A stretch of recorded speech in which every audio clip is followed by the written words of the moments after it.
let's get into it. Let's start talking a little bit about what's happening this weekend. Starting Thursday. This week. Yeah, I guess this week. I'm starting the weekend I won't be in the office on Thursday, Friday. Yeah. So I'm considering that the weekend, even though I'm going to be working. It is the state 7-on-7 tournament in College Station, Texas. 128 teams will descend upon the Brazos Valley to fight for passing league supremacy. And your sign's falling down. Caught it halfway. Awesome. Ow. Just really a well-oiled machine around here. The state 7-on-7 tournament this weekend in College Station. A lot of fun. If you've never been to the state 7-on-7 tournament, you're missing out. It's just kind of the best way to describe it is like a festival of football. If you've ever gone to like ACL or you've ever gone to like a big like music festival where it's like there's a stage over here and like I don't know Coldplay or some nonsense is playing. Right. Like over here it's like Chance the Rapper and over here like there's that except it's football. That like it's a giant good way to field. put it. Just a giant park full of fields with dudes playing 7-on-7 football. Nothing better than guys being dudes. So it's going to be a fun weekend. If you're just a football junkie, Matt Stepp is fond of saying that this is the chips and salsa. Yeah. Before you get to the Ponchos Mexican buffet Raise of the fall. white flag, baby. Raise the flag. Get some sopapillas. So we're excited. And there's also, I should tell you that there is a new episode of Tep and Step wherein Matt Stepp and I preview the entire tournament, go kind of pool by pool. And a lot of it, you know, one of the things that we brought up in that podcast is this is in a lot of ways the first kind of return to normal of the football calendar. And what I mean by that is if you think back to last year, the state 7-on-7 tournament gets canceled. All the state qualifying tournaments get canceled. Okay, there's no 7-on-7 at all. And then I don't need to tell you what happened between June and January. I don't even want to remember what happened. It was just crazy. There was no in-person coaching school. Like all of the major milestones on the football calendar got somehow blowed up. Like even opening day even the opening Friday night of the season was different. Yep. Not just because of like the restrictions as far as attendance is concerned, but also only because certain classifications playing. Right. That we had to wait for 6A and 5A. Even state championships were different, right? All the way in January. The entire calendar has been blowed up kind of up until now. And now is where we get right back on track, which is super cool. Yes. And I'm excited about. Oh, yeah. And so the state 7-on-7 tournament starting on Thursday. If you don't know how it works, Thursday and Friday is when Division 2 and Division 3 are going to happen. Division 2 is Class 4A and 3A Division 1 plus small private schools. And then Division 3 is 3A Division 2 and below.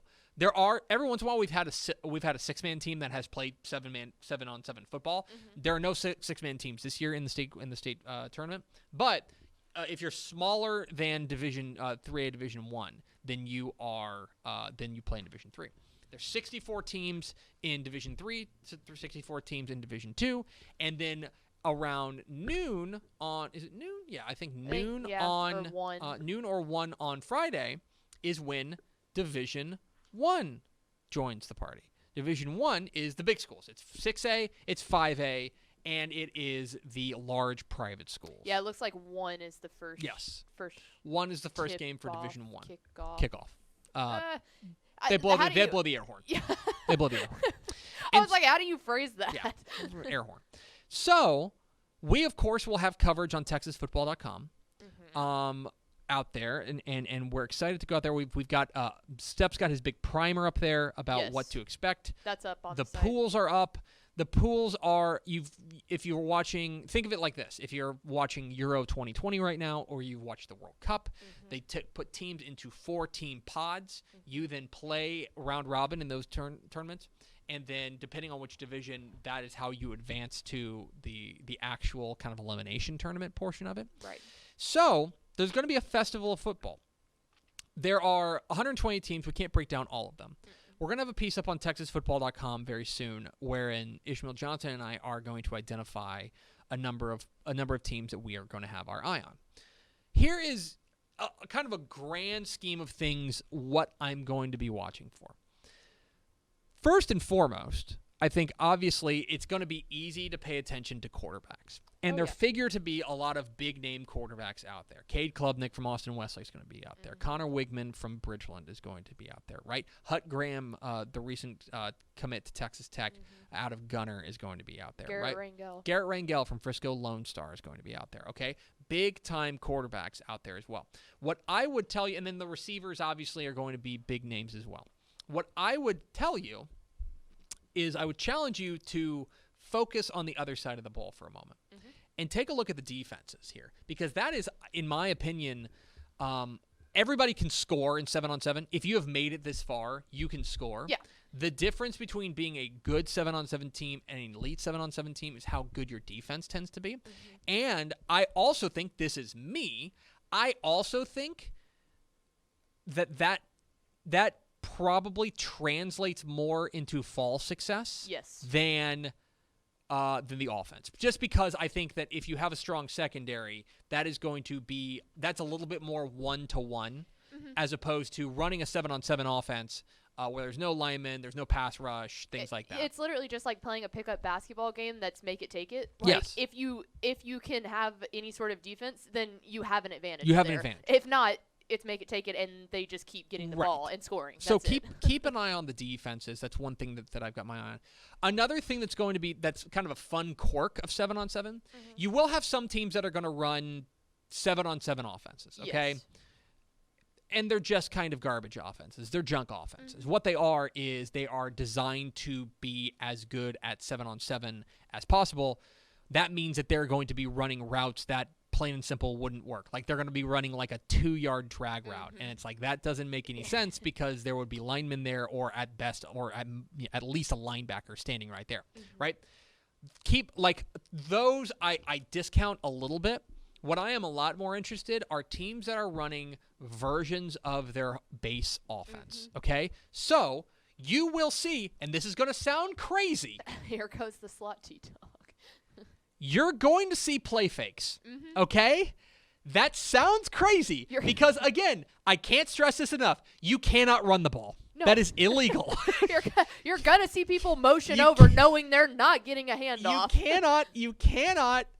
But you will see play fakes. I like that because, to me, if you're a Texas high school football coach and you can't coach but you're out there watching your guys, what you want to see is you want to see them operating the offense as effectively and as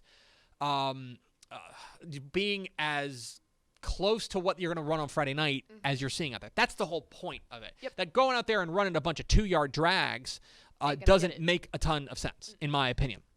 It may win in the short term, but that doesn't show you who's going to be better in the fall. Right. This is, to me, watch out for teams that are running, like, keep an eye on, a close eye, especially on teams that are running versions of their base offense. There are going to be slot T teams out there. East Bernard is a slot T team, and they are very, very good, and they're going to go out there and they're going to run some play fakes. Fall City, a couple of years ago, now they have a new coach now, so I don't know what they're going to run, but a couple of years ago, they were running basically like their wing T offense. Yeah. And they were out there getting up, kind of bunched up together and then breaking out from there, because they want it to be most resembling the offense that they're running in the fall. So you will see that, and those are the teams I'm most interested in, right? I would also just keep an eye on what I think is fun about this, and I know that they do, whenever they put together the pools, they do this intentionally. There is a lot of regional balance in these pools.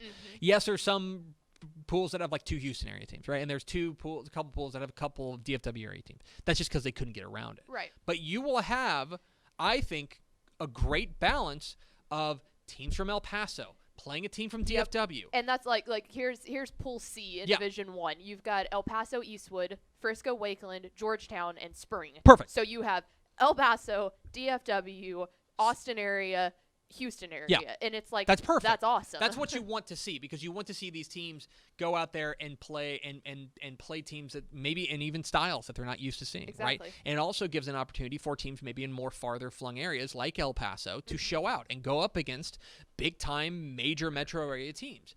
So that's something I'm interested in as well.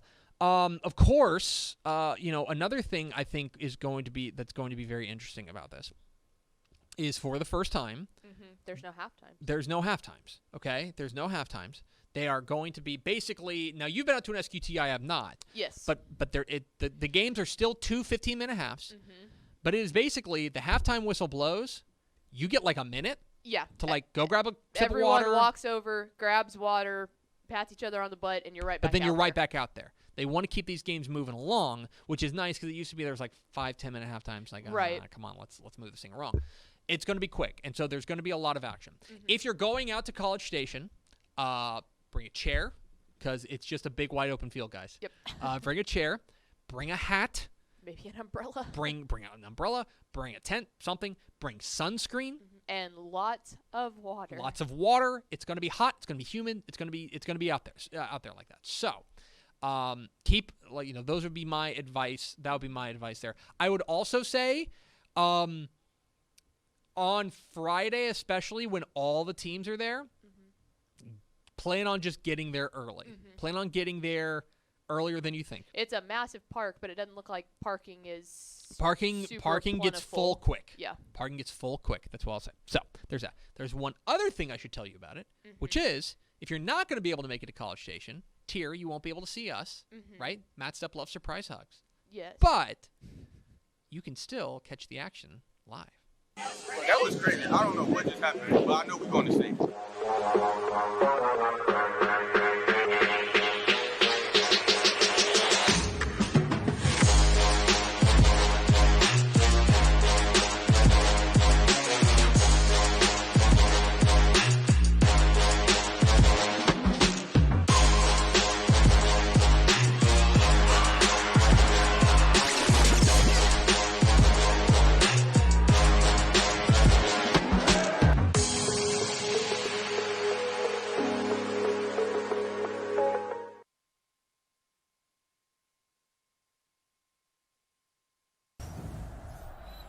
That's right. For the first time ever, you can watch the State 7-on-7 tournament live on TexanLive.com starting Thursday, June 24th, all the way through Saturday, June 26th. And I've got great news for you. For free. You can watch it free. Thanks to our friends at the Texas Army National Guard for making this possible. You can watch the State 7-on-7 tournament live, TexanLive.com for free. Thanks to our friends at the Texas Army National Guard. So there's no excuse. Not to that was crazy. I don't know what just happened, but I know we're going to see. It's the chips and salsa before the big buffet of the fall. It's a good opportunity to get some eyes on some football and to, it's summertime football. It's a lot of fun. It's underwear football, as a coach once called it to me. And it'll be a lot of fun. It'll get you geared up for the season, too. I'm not saying that it's the end-all, be-all, that if you're bad at 7-on-7, you're going to be bad in the fall, or if you're great at 7-on-7, you're going to be great in the fall. But it at least gives you a little bit of a look into what these teams are going to look like in the fall. So we're excited to be down there at the State 7-on-7 tournament in College Station coming up this weekend, and we'll, of course, have wall-to-wall coverage on TexasFootball.com, and you can watch it live for free at TexanLive.com. Hey, thanks for watching this clip here on YouTube. If you like this kind of stuff and you want more of it, make sure you subscribe to our YouTube channel. And remember, you can watch us live every weekday at noon at TexasFootball.com, Facebook, Twitch, or here on YouTube. And if you want more of the best coverage of football in the state of Texas, check out TexasFootball.com and become a Dave Campbell's Texas Football Insider at TexasFootball.com/subscribe.